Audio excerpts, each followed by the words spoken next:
ካይሮ ላይ ስለ ኢትዮጵያ በሚመከርበት በዚህ ወቅት ከመቀለ 4 ኪሎ ድረስ የተባለ ጥብቅ ጉዳይ አለ። ጉዳዩ ከፕሪቶሪያው የዘላቂ ግጭት ማቆም ስምምነት ጋር የሚያያዝ ነው። የዛሬ 5 ዓመት ግድም በዚህ ወቅት የበርካታ ኢትዮጵያውያንን ጆሮ ጭው የሚያደርግ አንድ ከባድ ክስተት ተፈጥሮ ነበረ። ክስተቱ ህወሓት ሰሜን ዕዝ ላይ ጥቃት ከመፈጸሙ ጋር የሚያያዝ ነው። በተቀሰቀሰው ጦርነት በህወሓት ምክንያት ከጀመረ በኋላ ለ2 ዓመታት ያህል ተካሂዶ በመጨረሻም በፕሪቶሪያው የዘላቂ ግጭት ማቆም ስምምነት መሰረት ፍጻሜ አግኝቷል። የስምምነት አፈጻጸሙን በተመለከተ ግን ቅሬታና ክስ አለ።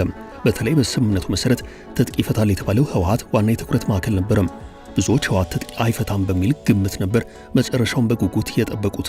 የሆነው ግን ከተጠበቀው በተቃራኒ ነው።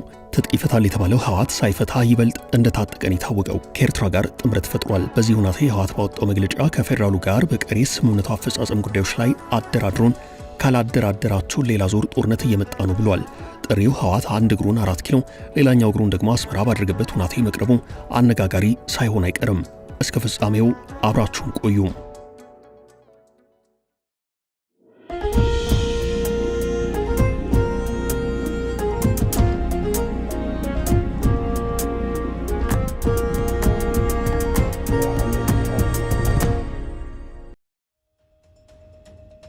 ጥቅምት 24 ሲታወስ ብዙዎች ዛሬ ለተፈጠረውና ነገም ለሚፈጠረው ቀውስ መሰረቱ የትናንቱ ጥቅምት 24 ነው ይላሉ። በከፊል እውነት አላቸው። ከሰላም ስምምነቱ በኋላ ብዙ ነገሮች ተቀይረዋል። የተቀየረው ኃይል አሰላለፍ ጭምር ነው። የዛሬ 5 ዓመት ግድም በዚህ ወቅት የኢትዮ ኤርትራ ግንኙነት አልሻከርም ነበረም። ኢትዮጵያና ኤርትራ መንግስታት የጋራ ጠላት ባሉት ህወሓት ላይ የጋራ ዘመቻ ከፍተው በአንድ ጦር ሜዳ አብረው እስከ መሰለፍ ደርሰዋል። በኋላ ጦርነቱ በድርድር ከተቋጨ በኋላ ግን በኢትዮ ኤርትራ መካከል ያለው ግንኙነት ተመልሶ ሻክሯል። አንደኛው ምክንያት ስምምነቱ ነው። ሁለተኛውና ዋነኛው ምክንያት ግን የኢትዮጵያ መንግስት ከኤርትራ መንግስት ጋር ብንጣላም ብንኳረፍም የዛሬ 7 ዓመት የደረስንበት የአሰብ ወደብ ስምምነት የግድ መፈጸም አለበት የሚል አቋም መያዙ ነው። የኤርትራ መንግስት ደግሞ ከተለያየን ወዲያ ወደብ የመስጠት ኃላፊነት የለብኝም ብሏል። ከባዱ የቃላት ጦርነት እዚህ ጋር አንድ ብሎ ይጀምራል። በእርግጥ በአሁኑ ሰዓት ጉዳዩ ከቃላት ጦርነትም ከፍ ያለ ነው። የፌዴራሉ መንግስትና የአስመራ መንግስት በየፊናቸው ከወታደራዊ ስምሪት ጀምሮ ተዘጋጅተው ወደ ግጭት የሚገቡበት እድል እንደሰፋ ይነገራል። በዚህ ጊዜ ህወሓት ጥቅምት 24ን አስታውሶ ያወጣው መግለጫ ወደ 4 ኪሎ ይዞረ ቢመስልም መሬት ላይ የሚታየው የኃይል አሰላለፍ ግን በ4 ኪሎ ይልቅ ወደ አስመራ ማመዘኑን ጠቋሚ ነው። ህወሓት የአደራድሩን ጥሪ ከማቅረቡ ጥቂት ቀናት ቀደም ብሎ ለአስመራ ጥሪ አድርጓል። ጥሪ የቀረበው በጀነራል ምግባይ ኃይለ ነው። በጀነራሉ ይፋ የሆነው የህወሓት ጥሪ የፌዴራሉ መንግስትን የሚያሰጋ ብቻ ሳይሆን በምላሹ ልዩነትን ይበልጥ የሚያሰፋና የፕሪቶሪያው ስምምነትን አደጋ ላይ የሚጥል ነው የሚሉ በርካታ አስተያየቶች ይሰጣሉ። ጠቅላይ ሚኒስትር አብይ ከሰሞኑ በህዝብ ተወካዮች ምክር ቤት የጠቆሙት አንድ ጉዳይ አላቸው። እርሱም የፕሪቶሪያው የግጭት ማቆም ስምምነት ህወሓት መሳሪያ እንዲደብቅና ተዋጊ እንዲያሰለጥን አይፈቅድም የሚል ነው። የሚያሳየው ህወሓት ከስምምነቱ በተቃራኒው መጓዙን ነው። የሰፋው ልዩነትና የአደራድሩን ጥሪው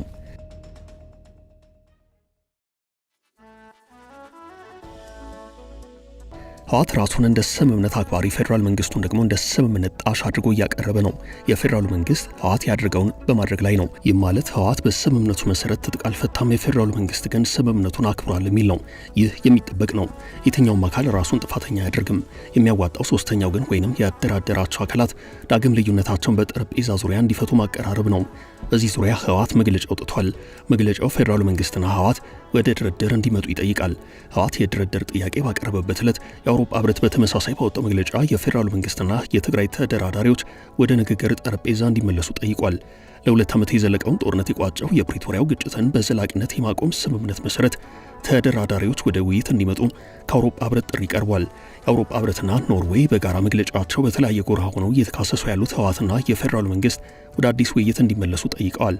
በኢትዮጵያ የአውሮፓ ህብረት ልዑካን ከአባል ሀገራቱና ከኖርዌይ ዲፕሎማቲክ ሚስዮኖች ጋር በጋራ ባወጡት መግለጫ የፕሪቶሪያው የሰላም ስምምነት ትሩፋቶችን ገምግመዋል።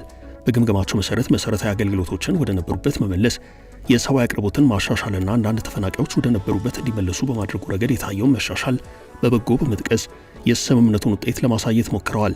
ይህንን ውጤት በተሻለ ለማስቀጠል ግን ሌላ ድርድር ያስፈልጋል ተብሏል። የድርድር ሂደቱን ፈተና ላይ የጣለው ጉዳይ የድርድር ጥያቄ የቀረበው ህወሓት ከፌዴራሉ መንግስት ጋር በይፋ መገናኘቱ የኃይል አሰላለፉን ከአስመራ ጋር የመሆኑ ጉዳይ በተረጋገጠበት ወቅት ነው። ይህ ደግሞ የድርድር ሂደቱን ፈታኝ ሊያደርገው እንደሚችል ተገምቷል። ህወሓትና የፌዴራሉ መንግስት በአሁኑ ሰዓት ልዩነታቸው ሰፍቷል። በተለይ ህወሓት በብሔራዊ ምርጫ ቦርድ ህጋዊ እውቅና ካጣ በኋላ ነገሮች የተካረሩ መስለዋል። በጉዳዩ ላይ ቢቢሲ ሰፋ ያለ ዘገባ አውጥቷል። በዚሁ ዘገባ ህወሓት የኢትዮጵያ መንግስት ሌላ ዙር ጦርነት ለማካሄድ ግልጽ እንቅስቃሴ እያደረገ ነው ሲል መክሰሱንና የዓለም አቀፉ ማህበረሰብ ይህንን እንቅስቃሴ እንዲያስቆም ማሳሰቡ ተመላክቷል። ህወሓትና የምዕራብ ዓለም ሀገራት ኤምባሲዎች ይህንን ያሉት የትግራይ ጦርነትን ያስቆመው የፕሪቶሪያው ስምምነት 3ኛ ዓመትን በማስመልከት በጥቅምት 24 ዋዜማ ጥቅምት 23 ቀን 2018 ዓ.ም ባወጧቸው የተለያዩ መግለጫዎች ነው። ህወሓትና የምዕራብ ዓለም ሀገራት ኤምባሲዎች ይህንን ያሉት የትግራይ ጦርነትን ያስቆመው የፕሪቶሪያው ስምምነትን በማስመልከት በጥቅምት 24 ዋዜማ ጥቅምት 23 ቀን 2018 ዓ.ም ባወጧቸው የተለያዩ መግለጫዎች ነው። የዘላቂ ተኩስ አቁም ስምምነቱ አንዱ ፈራሚ የሆነው ህወሓት በፕሪቶሪያው ስምምነት አማካይነት መፈጸም የነበረባቸው ተግባራት ተፈጻሚ አለመሆናቸው በመግለጫው ተነስቷል። የፍትህና የተጠያቂነት ሂደት እንዲሁም የጦርነቱ መነሻና አፈታቱን በተመለከተ ፖለቲካዊ ንግግር አልተጀመረም ሲል በስምምነቱ መሰረት መፈጸም የነበረበት አንዱ ተግባር አለመከናወኑን መግለጫው ጠቁሟል። በአጠቃላይ የፕሪቶሪያው ስምምነት እንደተጠበቀው ውጤት ሳያመጣ 3 ዓመታትን ደፍኗል ያለው ህወሓት ለዚህም የኢትዮጵያ መንግስትን በስምምነቱ ሂደት የተሳተፉ አካላትን ወቅሷል። መግለጫው የፌዴራሉ መንግስት ፕሪቶሪያ ላይ የተስማማበትን ስምምነት መፈጸም አለመቻሉን እንደ አንድ ምክንያት የጠቀሰ ሲሆን አደራዳሪ ሀገራት፣ አህጉራዊ ተቋማትና ግለሰቦች ስምምነቱ በተፈረመበት መንፈስና ተግባራዊ መሆን በጀመረበት ፍጥነት እንዲሄድ መከታተል ላይ ያሳዩት መዘናጋት ለስምምነቱ በተሟላ ሁናቴ አለመፈጸም አስተዋጽኦ አድርጓል ይላል። ህወሓት የፌዴራሉ መንግስት የተጣለበትን ግዴታዎች ካለመፈጸም ባሻገር ስምምነቱን የሚጥሱ ተግባራት ላይ ተጠምዶ ይገኛል ሲል ወቅሷል። በትግራይ ህዝብና ብሔራዊ ተቋማቱ ላይ ተከታታይ የፕሮፓጋንዳ ዘመቻ፣ የስም ማጥፋት እንቅስቃሴም በፌዴራሉ መንግስት ተፈጽሟል ብሏል። የፌዴራሉ መንግስት ታጣቂዎች በመመልመል በማሰልጠንና በማደራጀት የትግራይ ህዝብ እርስ በርስ እንዲዋጋ እየሰራ ነው ሲል ከሷል። ከዚህ አልፎም የፕሪቶሪያው ስምምነትን የሚያፈርስና ሌላ ዙር ጦርነት ለማካሄድ ግልጽ እንቅስቃሴ በማድረግ ላይ ይገኛል በማለት በፌዴራሉ መንግስት ላይ ውንጀል አቅርቧል።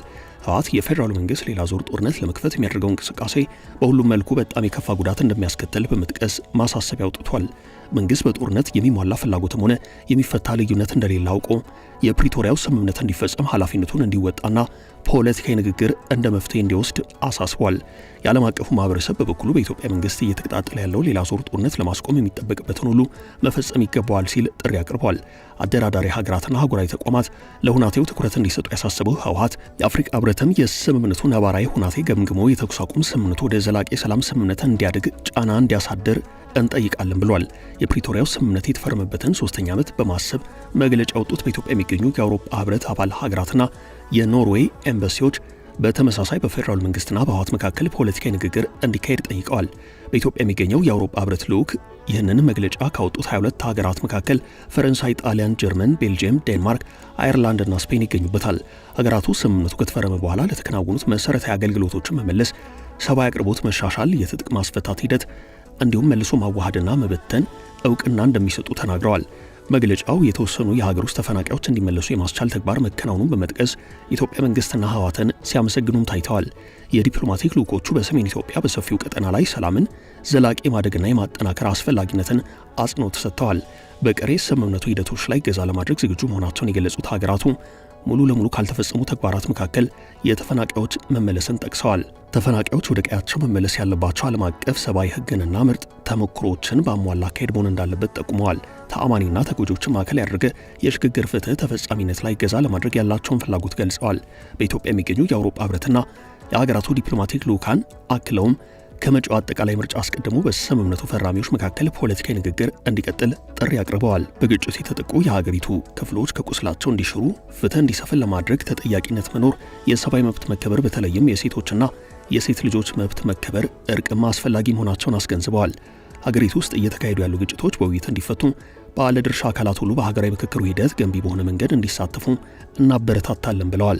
ይህ ሁሉ ሰላማዊ የንግግርና የድርድር ጥሪ እየቀረበ ባለበት በአሁኑ ወቅት የተፈጠረው የኃይል አሰላለፍ በጉዳዩ ላይ ከባድ ጥላ ጥልቷል። ህወሓትም ሆነ የአውሮፓ ህብረት በመግለጫ ያቀረቡት የድርድር ጥሪ ከተፈጠረው የኃይል አሰላለፍ አንጻር በስጋት የሚታይ ነው። ህወሓት በዚህ ሰዓት አንድ እግሩን አስመራ፣ ሌላኛው እግሩን 4 ኪሎ ላይ እንደተከለ የሚናገሩ አስተያየት ሰጪዎች አሉ። መሬት ላይ በሚታየው እውነታ በ4 ኪሎና በአስመራ መካከል የሚዋልለው የህወሓት ፖለቲካ በመሃል የካይሮ ጣልቃ ገብነት ታክሎበት ከቀይ ባህር አጀንዳው ጋር ብዙ ውስብስብ ጉዳዮችን ይዞ ቀጥሏል።